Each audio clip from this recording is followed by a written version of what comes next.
నేను తీసుకుంటాను. నన్ను వ్యక్తిగతంగా నీచాతినిచ్చంగా సభ్య సంస్కార సమాజం అంగీకరించని అమానవీయమైన భాషలో మాట్లాడారు కదా మీ ప్రతినిధులు. నేను వాళ్ళపై చర్య తీసుకోమని కూడా అంటలేను, మరి వాళ్ళను ఉపసంహరించుకుంటారా అని కూడా అడుగుతలేను, అపీల్ కూడా చేస్తలేను. I leave it to the wisdom అంటున్నా. సమాజానికి వదిలేస్తున్నాను, మీరే జడ్జ్ చేయండి అని. మీరే జడ్జ్ చేయండి. ఇది ఇప్పుడు నేను అనుసరించిన పద్ధతి ఎలా ఉంది, మీరు అనుసరిస్తున్న పద్ధతి ఎలా ఉంది అని మీకే వదిలేస్తున్నా. వాళ్ళు కూడా నాలాగే స్పందిస్తే నేను అప్రిషియేట్ చేస్తాను, స్పందించకపోతే సమాజ నిర్ణయానికి వదిలేస్తాను. నాకేమీ ఇక అరెస్ట్లకు భయపడి నేను భయపడతానా? అరే, నన్ను ప్రొఫెసర్ నాగేశ్వర్ అరెస్ట్ చేస్తే దేశమంతటా కాక్రోచ్లు బయటకు వస్తాయి. మీరు ఏమనుకుంటున్నారు? సిపిఐ నారాయణ కూడా ఇదే అంశం మీద మాట్లాడారు సార్. మిమ్మల్ని అరెస్ట్ చేస్తామని భయపెట్టి విత్డ్రా చేయించుకున్నారు అనేసి. ఒకసారి అలా అనలేదండి, భయపెట్టి విత్డ్రా చేసుకున్నారు పదం సిపిఐ నారాయణ అనలే. Wrong interpretation. ఒకసారి విందాం సార్. ఒకసారి రాష్ట్ర వ్యాప్తంగా అన్ని పోలీసులు కేసు పెట్టుకుని వంకని చెట్టుకు తెలుస్తా ఉంది. ఇక విధంగా చేస్తే మళ్ళా కేసు పెడతా అని చెప్పి బెదిరిస్తారు. ఒక రకంగా బ్లాక్ మెయిల్ చేస్తున్నారు. ఎవరి వాదన వాళ్ళకు ఉంటాయి, సోషల్ మీడియాలో కానీ బయట కానీ. మీరు ఎప్పుడో ఇచ్చుకోండి, అంతేగాని సెలవు పాలన చేసి మీకు వ్యతిరేకమైన వాయిస్ మొత్తం ఆపాలని చెప్పేసి ప్రయత్నిస్తే ఇది క్వశ్చన్ చేసేవాడిని నోటి ఇంకోటి కానే కాదు. ఇట్లాంటి బొడ్డ బెదిరింపులు మానుకోండి. ఒకవేళ నిజమైతే మీరు అరెస్ట్ చేయండి ఆయన్ని, మంచిదే. ఆయన అరెస్ట్ చేయాలని నేను కూడా కోరుకుంటున్నా. ఆయన అరెస్ట్ అయితే కాంగ్రెస్ ముఖ్యమంత్రి క్యాండిడేట్కి బయటకు వస్తాడు, ఈ కాక్రోచ్లు అంతా బయటకు వస్తాయి, కాక్రోచ్ ఉద్యమం పెరుగుతుంది. ఒక విధంగా మంచిదే. ఆ విధంగా ప్రొఫెసర్ నాగేశ్వర్ని అరెస్ట్ చేయడం చెప్పి నేను జనసేనకు విజ్ఞప్తి చేస్తా ఉన్నా. అందుకే అంటున్నా.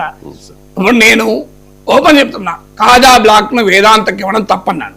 కేసు పెట్టండి, పోలీస్ స్టేషన్ చుట్టూ తిప్పండి, అరెస్ట్ చేయండి, ఓపెన్ గా సవాల్ చేస్తున్నా కదా.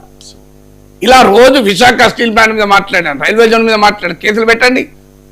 ప్రజా సమస్యల పైన కేసులు ఎదుర్కోవటానికి నాగేశ్వర్ ఎప్పుడూ వెనుకాడడు. ఆ చరిత్ర నాకు లేదు, ఇక ముందు ఉండదు. రోజు పబ్లిక్ ఇష్యూస్ మీద మాట్లాడుకుంటుంటానా, ఇంకా మరింత నిబద్ధతతో, మరింత ఉధృతంగా, మరింత కమిట్మెంట్తో మాట్లాడతాను. అందుకే ఇప్పుడు ఆ వేదాంత మాట్లాడింది 2 days కింద వచ్చినా ఇవాళ ఎందుకు మాట్లాడాను, ఈ 2 days నుంచి ఈ గొడవ వల్ల అసలు ఇష్యూస్ పక్కపోతున్నాయి. ఇప్పుడు ఇష్యూ వచ్చింది, ప్లీజ్ వెయిట్. నేను ప్రతిరోజు ప్రజల సమస్యలు లేవనెత్తుతూనే ఉంటాను. ప్రజల సమస్యల పైన నన్ను జైలు వేస్తే ఆ జైలు గదుల్ని ముద్దాడుతాను. Right sir. అంటే ఈ అంశం మీద పవన్ కళ్యాణ్ కూడా స్పందించినట్టుగా మాకున్న అత్యంత విశ్వసనీయ సమాచారం సార్. మీరంటే చాలా గౌరవం ఉంది, ప్రొఫెసర్ నాగేశ్వర్ గారు అంటే నాకు చాలా గౌరవం, వాళ్ళ ఇంట్లో పెళ్లికి కూడా ఆయన పిలిస్తే నేను వెళ్ళాను, మరి ఎలాంటి వ్యాఖ్యలు చేయడం ఎందుకు అని చెప్పి ఆయన కాస్త బాధను, ఆవేదనను వ్యక్తం చేశారట సార్ ముఖ్య నాయకులతో. ఎగ్జాక్ట్లీ, అందుకే కదా నేను చెప్పింది. నేను ఎందుకు విత్డ్రా చేసుకున్నా అంటే రీజన్ అదే. ఇంతకు చెప్పి Nadella Manohar statement, public statement. Pawan Kalyan respects me a lot, even today. నేను అందరు రాజకీయ నాయకులు రెస్పెక్ట్ చేస్తాను, పవన్ కళ్యాణ్ ఒక్కటిగా చంద్రబాబు నాయుడు రెస్పెక్ట్ చేస్తాను. రెస్పెక్టే, ఇష్యూసే నా విషయంలో.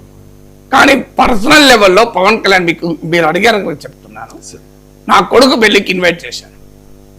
ఎంత గొప్పగా రియాక్ట్ అయ్యారంటే, నాగేశ్వర్ గారు పెళ్లి పనుల్లో ఉంటారు, నాకు తెలుసు, మీరు వచ్చి ఇన్విటేషన్ ఇవ్వాల్సిన అవసరం లేదు, నేను పెళ్లికి వస్తున్నాను అన్నాడు. ఒకటే మాట.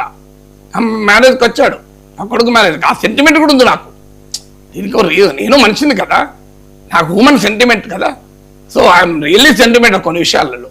అరే, అంత గౌరవించాడు. నా కొడుకు పెళ్లికి కూడా వచ్చాడు. ఎవరో ఊరు పేరు లేని ట్రోల్స్ పేరిట జరిగేదాన్ని పట్టించుకోను. And I will only consider what Pawan Kalyan says, what Nadella Manohar says. I will consider others, even other leaders కూడా కన్సిడర్ చేయను.